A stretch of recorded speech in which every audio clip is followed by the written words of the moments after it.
We live in very turbulent times, and in those hard times, the only thing that can save us is our savior, the white man. Look, I get it, in these times, the last thing we need is another white guy with a middle part, especially one trying to be metaphysical and input his opinion into every facet of society.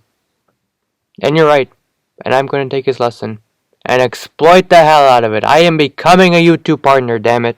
Bo Burnham's third special, nearly 5 years after Make Happy, shines not in spite of being shot in his home, but because of it. When forced into such seemingly limited conditions, Burnham is able to put all of his creative talents on full display. Shot simply on a tripod, a projector, utilizing a disco headlamp and a sock puppet, the cinematography, lighting, and visual effects are all fantastic, and could easily trick you into thinking he is simply doing this in a full studio. As such, there's a lot to unpack, so I'm writing this as a way of forming views.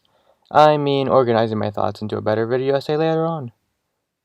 In all seriousness, this will be a lot more, well, over the place and far less structured than From the very get-go, Burnham portrays the self-educating process and undergoing it took to write, produce, and film and edit the entire special. He's seen setting up and moving lighting equipment, brainstorming bits, and showcasing what it was like to come up with all that we see in the special. What I find most interesting is that Inside is not a comedy special.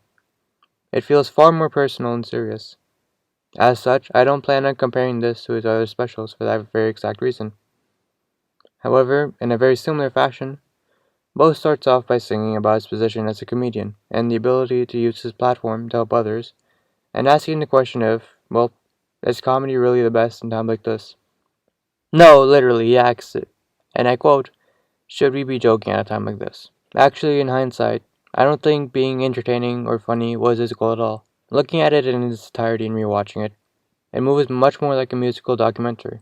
There's actually There's a segment where, in it, Burnham imitates a streamer playing a game, where he's in control of himself locked inside his own room. One of the goals is for the streamer to find the door key. The documentary isn't a focus on him as a person. It's of the room, and the untold mental effects of being trapped in this room. His finest work. And in a way, it's clear to see that completing this project has made him all happy, sane, given him drive, focus, something to work towards. But it's also a pitfall, because once he's done with it, what is there left to do? He's like a dog chasing a car. Some of us have managed to cope, but for most of us, it's been the equivalent of Groundhog Day. Time flies, but it's also painfully slow, all at the same time, and everything just feels the same. I honestly don't know how to end this. I never really dealt with mental illness, truth be told. All I can say, or I just know that it gets better at the end. That for how long we're locked inside, we can still eventually leave.